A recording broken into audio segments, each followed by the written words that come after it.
Dr. Ashton Nelson of the St. Cloud Foot and Ankle Center in St. Cloud, and you have other locations, and we're going to talk about all that stuff here with St. Cloud Foot and Ankle Center podiatrist, Dr. Nelson. How are you, Dr. Nelson? Hi, Brad. I'm doing great. Thanks for having me again. You bet. Now, you have multiple offices, but you have, is it one office open right now? Correct. We do have our main office in St. Cloud is still open and seeing patients right now. With the COVID-19 situation, unfortunately, the outreach locations in Melrose, Paynesville, and Becker are temporarily closed, but our St. Cloud office is still open. All right. And with your office in St. Cloud open, what are you able to do and not do? I guess how are things functioning with COVID-19 as kind of the main subject matter here? Absolutely. So we are certainly taking extra precautions with deep cleaning. All of our staff are wearing masks, and we're encouraging patients to wear masks as well, and following the social distance guidelines and other safety precautions as outlined by the government. We've removed chairs in the waiting room so that people can stay spaced out. We're also offering curbside check-in, so you're welcome to wait in your car until a room is available for you, and we can escort you right back. As far as services, that's largely unchanged. So, if you've got that painful ingrown toenail that you've been waiting to get taken care of, and it's starting to look infected or more and more painful, that's something we can take care of. Simply whatever your problem is, we can help. All right. As far as the surgery part of it, I guess, what can you do and what are you limited as far as, I guess, severity of foot pain and what needs to be done? Right. So surgeries, the COVID situation is changing every day. Right now, as of today, we're able to do emergent and urgent cases such as, fractures, broken bones or ruptured ligaments and tendons, infections. Those are all things that we can take care of. The governor is starting to introduce a plan to slowly reintegrate, elective surgeries, meaning, things that aren't emergent but can certainly help people feel better sooner than later. So what do you recommend as far as how far in advance to make an appointment, and are you limiting hours, or is it the same hours you've had previously? I guess kind of give us that schedule. I think so. Our same office hours still apply, so Monday, Wednesday, Friday, 8 to 5, and Tuesday and Thursday we are open 7 to 5. We do offer same-day appointments. So walk-ins are welcome as well, or I guess walk near when it's curbside. I guess how do you kind of handle that? You just you come out and check them before going in, or what's the procedure? Right. So certainly we've had walk-ins or walk-ups, like you mentioned. I have had several patients where I've actually met in the parking lot, and we're able to create a private environment for those people who aren't comfortable coming into the clinic, or we are actually offering telehealth appointments as well. So if you don't feel comfortable coming in, but there are a lot of conditions that we can still manage appropriately via telehealth appointment. Before we go further, Dr. Nelson, can you remind us where you are located in St. Cloud? We are located on Northway Drive in 9th Avenue in St. Cloud at 106 Doctors Park, right across the street from the St. Cloud Technical and Community College, down the street from the Whitney Center. And Dr. Nelson, what can you do, or what's your specialty, or if you are, there's 3 other podiatrists other than yourself. Do you all have equal expertise with everything, or does one specialize in one aspect of foot health compared to the other, or how does that work?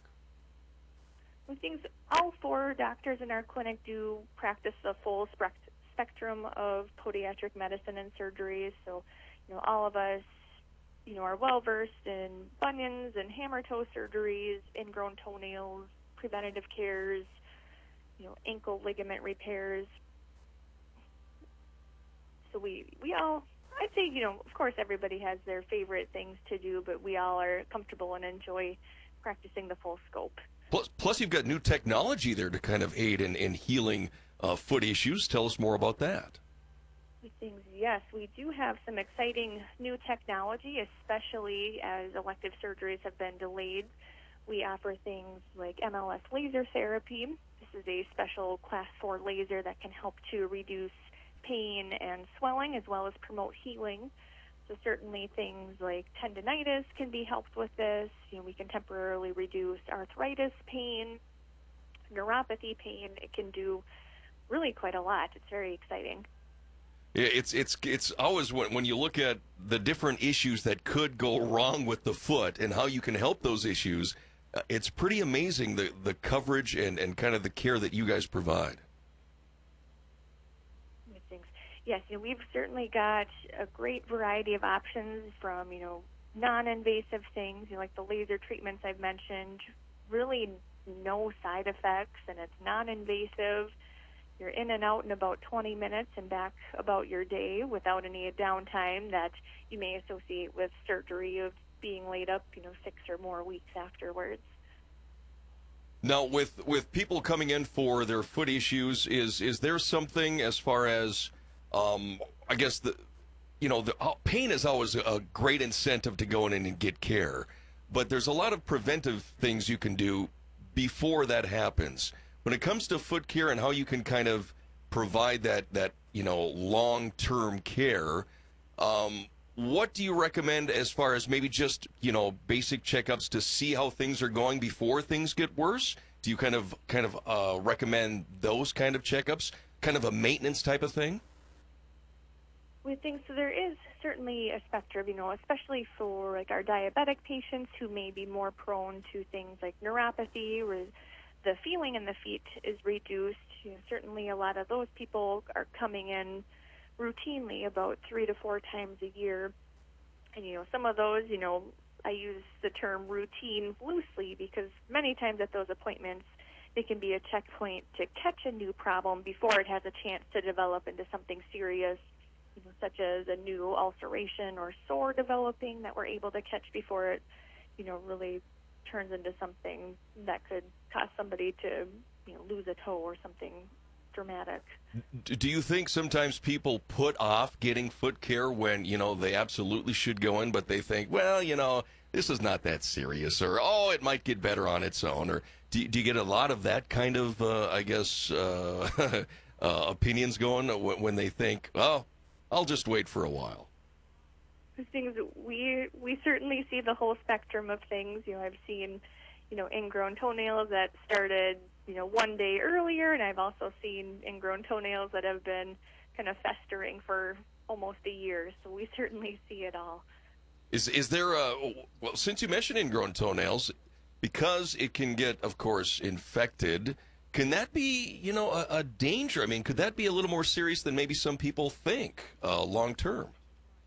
We think it can long term because over a long period of time, if you let an ingrown toenail go untreated, the skin around the edges of the nail will sometimes build up more and more, kind of just making the issue worse and worse.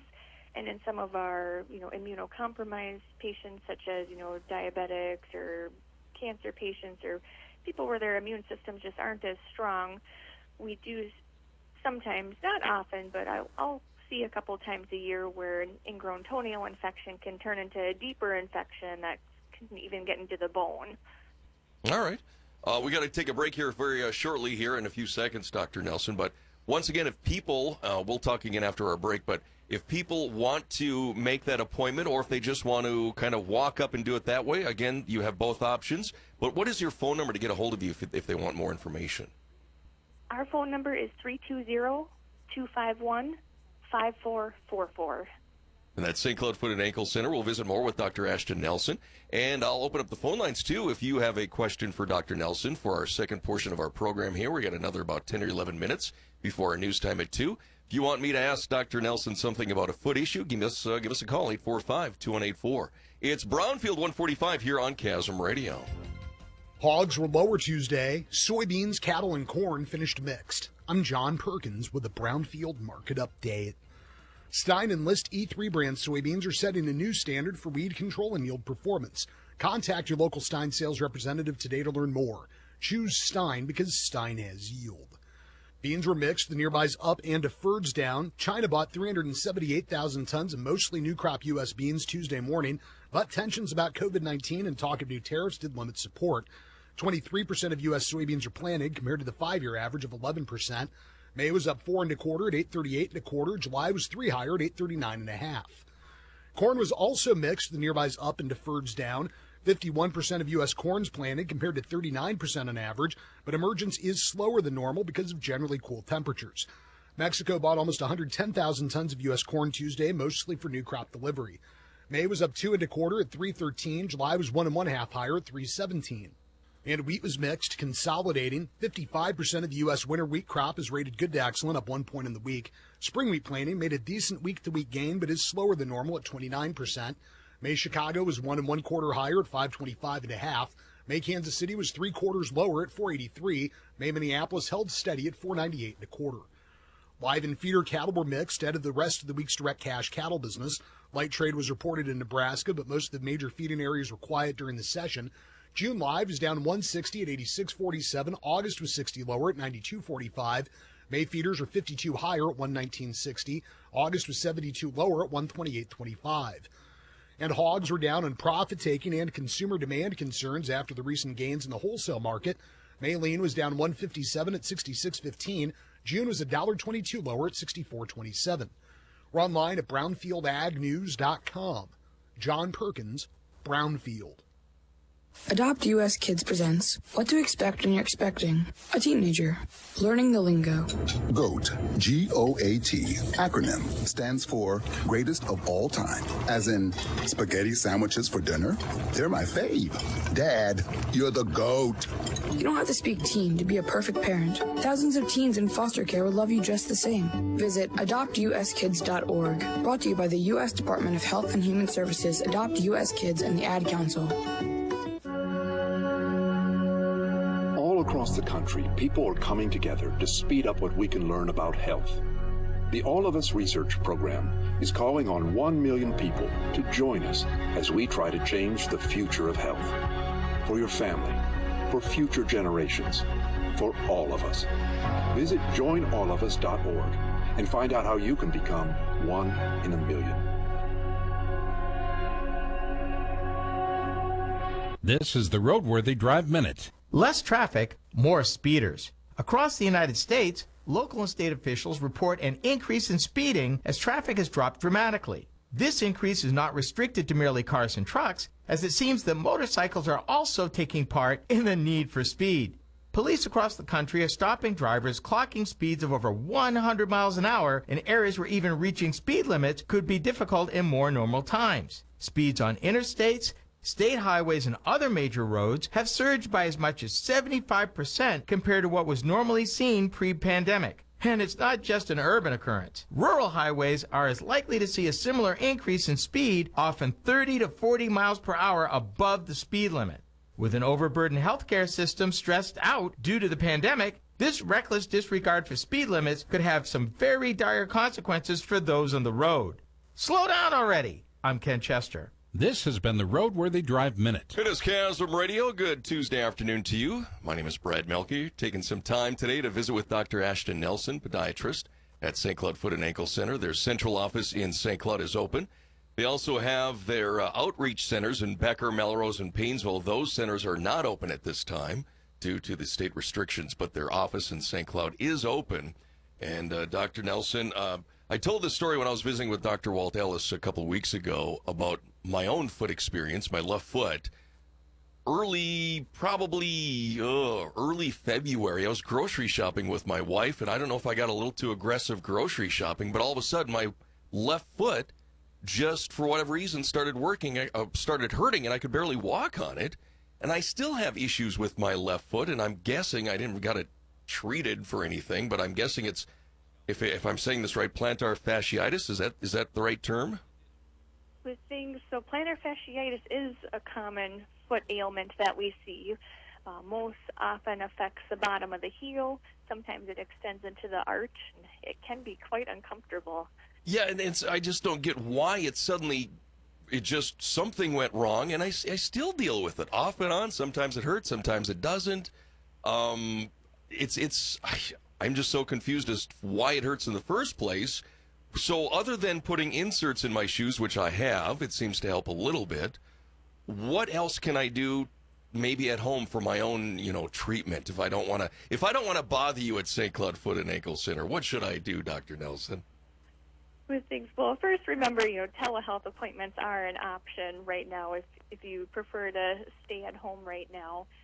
But some, common things that people will try at home before coming in to see us if they're concerned that they may have something like plantar fasciitis. You've mentioned, inserts. There is a big difference between the over-the-counter inserts or orthotics and a custom orthotic that we can design for you and make for you in clinic. But some common things, a good supportive shoe, even around the house. People may be, exploring new outdoor activities right now and hobbies as the weather starts to warm up with things. And if you're being more active than you're typically used to, if you increase your activities too quickly, you may be disposing yourself to develop something like plantar fasciitis. Make sure you're increasing your activity gradually, wearing a good supportive shoe that's not too flexible. I think a lot of people will think they need more cushion, and cushion can be part of it, but oftentimes that support piece is the most important thing.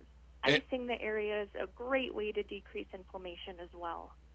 And you do have that retail side at St. Cloud Foot and Ankle Center, don't you? You have where you can get, you can get shoes and inserts there, or what do you have available? With things, yes. So we have a variety of products in our retail stores. The most widely utilized spot, of course, would be the shoes, and we have a very experienced shoe fitter who's very knowledgeable, and if you have a certain complaint, she can point you into the right direction and help you try on some appropriate shoes. We also have compression stockings, diabetic socks, nail polish, some over-the-counter inserts as well are available. All right. And like you mentioned, Dr. Nelson, when it comes to the whole weekend warrior trend, doing too much too quickly, what are some ways maybe that we can prepare our foot and ankle region, if we haven't been active for a while, to make sure, do you recommend stretching or just what kind of a, pre-exercise routine that you can do to prevent as best possible injuries to your foot? Right. So making sure you have a sport-specific shoe. So, if you're going to be running, of course, choose a running shoe rather than a walking shoe. Other things that can be helpful, look at your shoes. When's the last time you got a new pair of shoes? At a minimum, they should be replaced at least every year. And if you're very active, sometimes as often as 6 months or more frequently. Slowly increasing your activity. A general recommendation is increasing things about 10% a week. So if you're, walking or running, 1 mile at a time one day, don't try for 5 or 6 miles the next day. You got to work your way up until that point. And interestingly, stretching can actually be more effective after your workout. So, certainly a warm-up and stretching at that point is important, but stretching at the end of the workout when you're ready to cool down is even more important. So with my issue with the plantar fasciitis, the whole golf ball under the foot or a can of soup or something, would you recommend that? Is that the best way to kind of work that pain out over time? I think there are actually mixed researches on trying to stretch for plantar fasciitis because the fascia, it's actually like a big ligament on the bottom of the foot, and tendons and ligaments themselves aren't very stretchy. So when we try to stretch tissues that don't stretch, sometimes it can have mixed results. Okay. So then why I'm going to be stuck with this pain for a while, it seems like. With things, not necessarily. Oftentimes, people that do have plantar fasciitis pain, when we're examining them, will notice that many folks often have tight calf muscles. Everything on the back of your leg and bottom of the foot do function together and are related. So if you've got a tight calf muscle, stretching the calf is more likely to be effective than trying to stretch the fascia on the bottom of your foot. Really? I didn't even think about that connection. With things, yes. Even we get so focused on, the foot and where the pain itself is, but It's important to remember that, there's a body attached to that foot, too, that needs to be taken into consideration. So massage or work the calf muscle a little bit and see what happens. I'll have to try that. Okay, all right. Somebody's wondering, Dr. Nelson, a caller wants to know, wondering about cold feet, if that is a circulation-related issue or what could be the problem. I think so. Cold feet, most likely going to be a circulation issue. Now, some people just do run cooler than others. Even if it's summer, they may have cooler feet.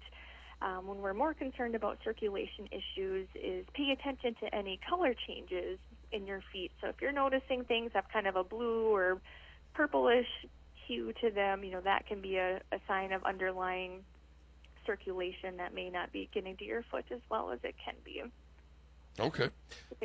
But we do actually have a variety of, examinations and tests that we can do. If you're concerned about circulation, certainly checking for your pulses and some other tests, and we can, order some tests as well to check circulation if we find anything concerning. What about swollen feet or just that could be I guess other underlying health conditions as well? With things, so swollen feet, that can have a variety of causes as well. See, the most common thing that we see is related to circulation, where there's arteries and veins are the blood vessels that carry blood from your body back up to the heart. So they're, in the feet and legs, they're really working against gravity. And when those veins stop working as well as they should, that fluid and blood gets trapped in your legs and feet, causing swelling. And there's things that we can do for that. I know we were talking technology before, not only your laser therapy, but the stem cell injections. What do you do with that regard, or what does that help, and how do you incorporate that into the healing process? With things, absolutely. So we do offer stem cell injections, as you mentioned.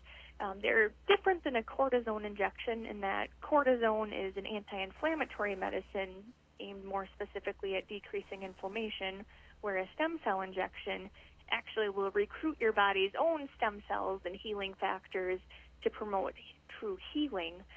We've had great success with these, for things like plantar fasciitis, tendinitis. I've had several patients who have even had a torn tendon, a tear in their tendon, where, traditionally we'd be taking those people to surgery to repair those, but I've been able to help several people avoid going to surgery with the assistance of a stem cell injection. So once again, for people seeking care for their foot or ankle issues, you can do it through telehealth. You can do it as a walk-up. You can call. You can. There are many ways to get a hold of you and get some care that you need at St. Cloud Foot and Ankle Center. What's your phone number, Dr. Nelson, to make an appointment if they want to do it that way? Our phone number is 320-251-5444. And is that the number to kind of initiate the telehealth conference, or how do you get that set up? We think so. That's our main office number. You would just call that, and then talk to the receptionist and let them know that you're interested in setting up a telehealth appointment, and they'll give you further instructions on how to proceed with that. Website has a lot of information too. People can check out. It does, and actually, I'm glad you mentioned that, because we've recently started a Facebook page, St. Cloud Foot and Ankle Center, that we're starting to upload some content, and we'll be posting some more things like educational videos and kind of updates onto the whole COVID-19 situation and further things of that nature. And once again, remind us where you're at if somebody just wants to drive up and do a walk-up service. If they want to do it that way, stop in and get some help. Get some help from you guys that way. So tell us your hours and your days are open and your location. With things, yes. So we are located at 106 Doctors Park in St. Cloud, which is on Northway Drive and 9th Avenue, across from the St. Cloud Community and Technical College. We are open Monday through Friday, 8 a.m. to 5 p.m., with 7 a.m. starts on Tuesdays and Thursdays. All right, Dr. Ashton Nelson, podiatrist at St. Cloud Foot and Ankle Center. Dr. Nelson, I appreciate your time today, and thank you very much for the information today. All right, thank you, Brad. All right, have a good day. Bye-bye. Ashton.